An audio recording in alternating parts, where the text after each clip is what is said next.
3.5 महीने हो गए ईरान और अमेरिका के दरमियान ये सब जंग छिड़ी हुई थी। बीच में हमने देखा कि सीज फायर भी है, पीस टॉक्स भी चल रहे थे। फिर ऐसा क्या हुआ कि ये सब बाजू में रह गया और अमेरिका ने वापस से ईरान पे दावा बोल दिया, हल्ला बोल दिया, और अब ईरान भी इन रिटालिएशन स्ट्राइक कर रही है। तो ये कहां तक जाएगा और ये क्यों वापस से छिड़ गया है?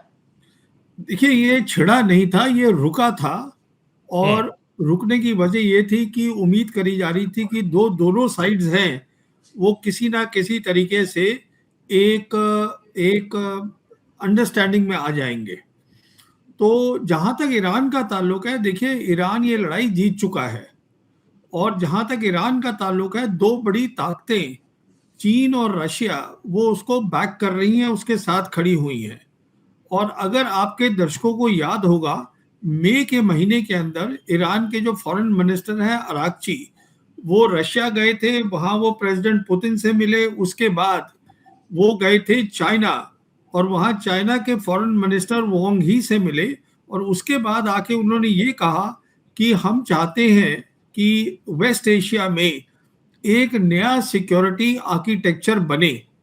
उसका मतलब क्या है कि जो वेस्ट एशिया की कंट्रीज हैं वही तय करेंगी कि वेस्ट एशिया में क्या सिक्योरिटी होगी। कहने का मतलब ये है कि जो अमेरिकी फौज है उसको वहां से हटना पड़ेगा, जीसीसी कंट्रीज से। तो ये है जो कि ईरान चाहता है और ईरान हासिल करेगा। लड़ाई इतनी जल्दी बंद होने वाली नहीं है। ये वो हालत है जिसको हम बोलते हैं नो वॉर नो पीस। कभी शुरू हो गई, कभी बंद हो गई, थोड़ी तेज हो गई। क्योंकि जहां तक अमेरिका का सवाल है, आज अमेरिका के पास जो सेना का जो ऑप्शन होता है, लड़ाई का ऑप्शन, वो है नहीं। सारे जो जो ईरान है उसने हरमोज बंद कर दिया है अब पूरी तरीके से। तो ईरान जो है उसकी जो सोची समझी एक रणनीति थी, एक मिलिट्री स्ट्रैटेजी थी, वो काम कर गई है। तो कहने का मतलब ये है कि ईरान तय करेगा, ना कि अमेरिका, ये लड़ाई कैसे बंद होगी और किन शर्तों पे बंद होगी। जब तक ईरान की शर्तें नहीं मानी जाएंगी तब तक ये मुमकिन नहीं है कि ये सीज फायर हो। तो बहुत जल्दी ऐसा कुछ होने वाला है नहीं। सर, मुझे याद है लगभग 3 महीने पहले आप ही ने यही प्लेटफॉर्म पे इंटरव्यू में ये कहा था कि ईरान ये वॉर हारने वाली नहीं है और अमेरिका ये वॉर जीतने वाला नहीं है। ये ऐसे चलेगा, अमेरिका ने ब्लंडर किया है।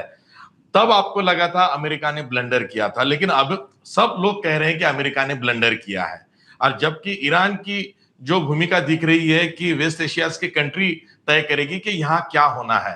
तो ये जो असल में मामला है कि हम हमारा तय करेंगे, अमेरिका कौन होता है बोलने वाला।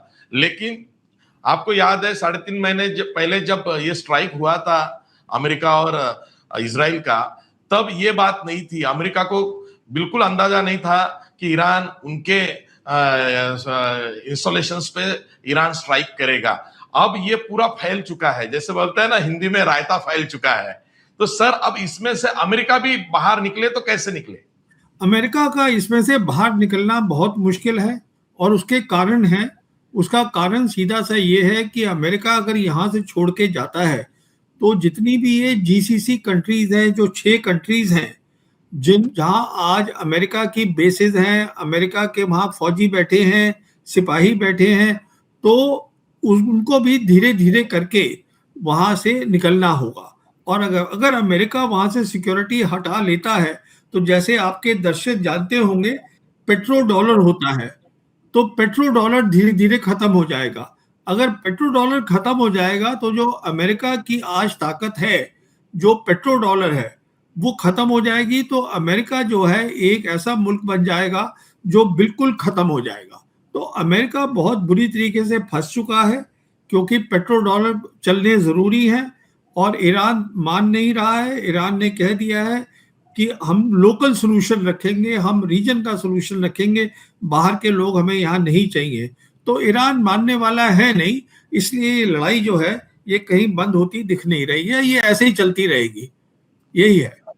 प्रवीण सर, एक बात अचरज की है कि अमेरिका जैसे मुल्क के इतने बड़े प्रेसिडेंट डोनाल्ड ट्रंप ऐसी ऐसी बातें कर रहे हैं कि मैं ईरान को नहीं छोड़ूंगा, हम वापस से स्ट्राइक करेंगे, अटैक करेंगे, और कर रहे हैं। कल तो अमेरिका ने इंडियन जहाजों पे भी हल्ला ओमान के पास कर दिया है, जिसमें 3 इंडियंस बेपत्ता हुए, 2 मिले हैं, नहीं मिले, अब सब चल रहा है। तो अमेरिका का मकसद क्या है? ऐसा लगता है आपको कि अमेरिका अपना आर्मी ईरान में डालेगा, भेजेगी? देखिए, आर्मी नहीं भेज सकती क्योंकि आर्मी है ही नहीं, कहां से भेज देगी? उनकी अगर पूरी दुनिया में 800 बेसेस हैं, मिलिट्री बेसेस हैं, तो सारी फौज वहां पर तकसीम हो रखी है। तो आज अगर आपको ग्राउंड अटैक करना है, ग्राउंड अटैक के लिए सबसे पहले तो उनको एक लॉ पास करना होगा अमेरिका के अंदर, जिससे कि ड्राफ्ट जिसे हम कहते हैं वो कांग्रेस पास करती है, यूएस कांग्रेस। अब वो कांग्रेस पास करेगी कि नहीं करेगी? तो कहने का मतलब ये है बहुत शॉर्ट के अंदर कि अमेरिका के पास सिर्फ एक ऑप्शन था स्पेशल ऑपरेशंस का, जो पूरा कहते हैं कि सेना की लड़ाई होगी, ग्राउंड वॉर होगी, वो ऑप्शन तो है ही नहीं। एयर का ऑप्शन उन्होंने ऑलरेडी इस्तेमाल कर लिया, 39 डेज बॉम्बिंग करी, उससे कामयाबी हासिल नहीं हुई। ग्राउंड का ऑप्शन है नहीं, आम पूरी लड़ाई का स्पेशल ऑपरेशंस चल नहीं रहे, क्योंकि जो है ईरान तैयार बैठा है स्पेशल ऑपरेशंस के लिए भी। तो सिर्फ एक ही ऑप्शन था जो कि नेवल ब्लॉकेड है, जो उन्होंने कर रखा है वहां, नेवल ब्लॉकेड। तो कहने का मतलब यह है कि कोई ऑप्शन नहीं है अमेरिका के पास। अमेरिका को इस लड़ाई में नहीं फंसना चाहिए था।